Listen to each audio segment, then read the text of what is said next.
Assalamualaikum dan selamat sejahtera.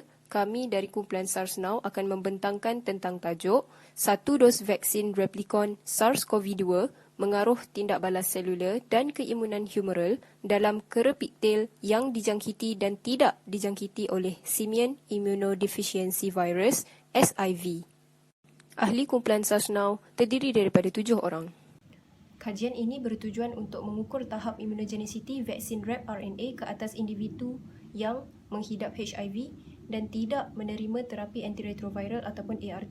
Disebabkan oleh pandemik COVID-19, vaksin merupakan satu keperluan untuk membentuk imuniti kelompok. Tahap keberkesanan vaksin mRNA pada masa kini yang dijalankan ke atas mereka yang normal adalah lebih 90%, tetapi untuk mereka yang menghidap HIV adalah 20 hingga 30% lebih rendah. Terapi antiretroviral ataupun ART ini adalah rawatan sepanjang hayat bagi penghidap HIV. Ianya dinyatakan boleh membantu mengurangkan virus secara efektif. Disebabkan keberkesanan vaksin yang lebih rendah, maka mereka memerlukan dos vaksin yang lebih tinggi, dos penggalak tambahan dan juga penghantaran bersama adjuvan yang lebih kuat. Vaksin REP-RNA ini juga boleh mencetuskan laluan semula jadi, mengaktifkan reseptor seperti TOL dan menggalakkan penyembuhan silang ataupun cross-priming. Platform vaksin ini juga dinyatakan lebih berkesan terhadap mereka yang mengalami imunosupresi. Seterusnya adalah bahan dan kaedah. Sebanyak 15 ekor piktel jantan telah digunakan dalam kajian ini, di mana 9 ekor kera ini akan dijangkitkan dengan SIV dan lagi 6 ekor akan dikekalkan naif. Kesemua kera ini akan diberikan imunisasi tunggal sebanyak 5 mg ataupun 25 mg dan seterusnya akan dikaji selama 6 minggu. Di samping diberikan jangkitan SIV, kera ini juga akan diberikan kombinasi regimen terapi antiretroviral iaitu CART selama 26 minggu pada 4 minggu selepas jangkitan SIV. Seterusnya, REP-RNA yang terdapat dalam vaksin ini telah diformulasikan dengan emulsi lipid inorganik nanopartikel iaitu LION yang terdiri daripada nanopartikel superparamagnet oksida, bukan organik dan juga teras squalene. Vaksin ini akan dihantar melalui suntikan pada otot quadriceps dan juga deltoid di mana pelbagai jenis dos akan diberikan. Antaranya ialah 25 mg dihantar lebih daripada 5 tapak, 5 mg dos dihantar lebih daripada 5 tapak atau 5 mg dos dihantar melalui 1 tapak sahaja. Seterusnya, tindak balas IgG khusus antigen dikesan di dalam sera ELISA menggunakan protein rekombinans SARS-CoV-2 sebagai tangkapan. Plat ELISA disalut dengan 1 mikrogram per mililiter antigen dan serum yang dicairkan bersiri ditambah dan dikesan melalui anti-monyet IgG HRP. Plat dianalisis dan kepekatan serum kemudian ditentukan. Seterusnya adalah antibodi menetralkan SARS-CoV-2. 80% titer antibodi penetralan pengurangan plak terhadap SARS-CoV-2 ditentukan dalam serum tidak aktif haba dicairkan ganda 2. Serum dan virus diinkubasi dan disalut pada sel vero dan diinkubasi selama 1 jam pada suhu 37°C. Telaga ditindih dengan 0.2% agarose dan diinkubasi selama 2 hari pada suhu 37°C.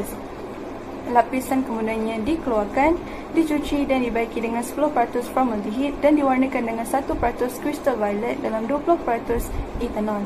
Plak dan peratus penetralan kemudiannya dikira terhadap relatif kawalan. Keputusan reka bentuk eksperimen vaksinasi REP-RNA-CoV-2S dalam monyet piktil yang naif dan imunokompromi yang dijangkiti SIV dapat dihasilkan. Hipotesis menunjukkan REP-RNA-CoV-2S mendorong tindak balas antibodi dan sel yang kuat terhadap non-human primata yang dijangkiti SIV. Kajian perskalaan 2 dos vaksin yang rendah mengkaji tahap immunogenicity terhadap monyet piktil yang naif.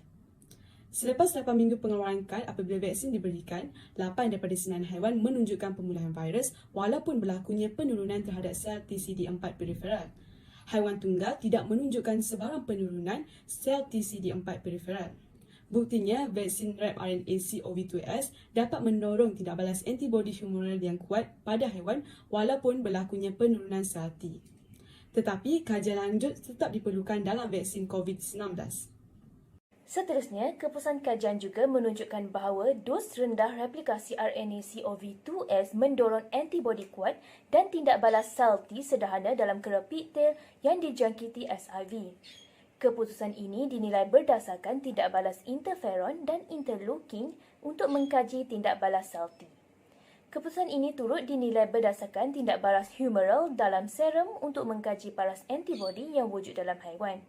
Oleh itu, kajian menyimpulkan bahawa dos replikasi RNA CoV2S mempengaruhi tindak balas sel T dan diperlukan hanya dalam kuantiti yang sedikit.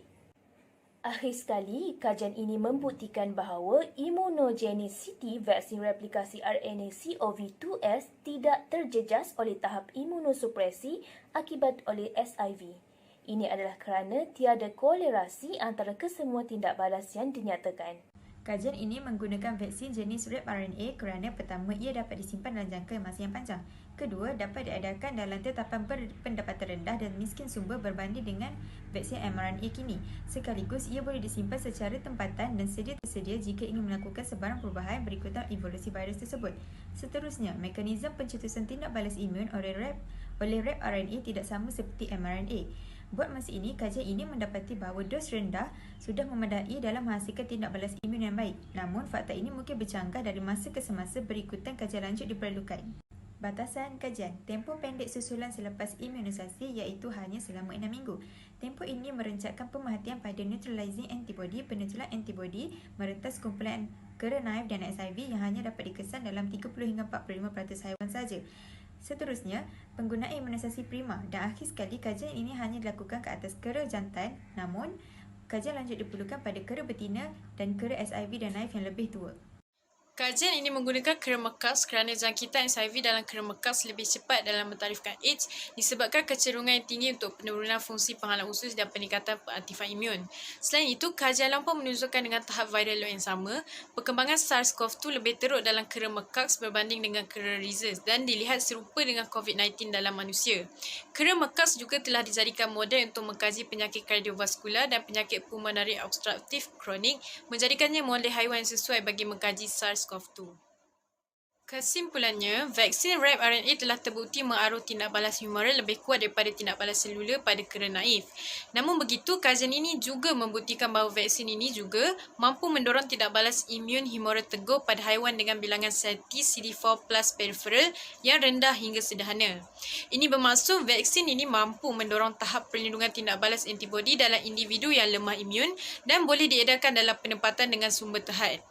Bagi mengukuhkan lagi kesimpulan ini, kajian lanjut juga diperlukan dari beberapa segi seperti yang tertera di dalam slide.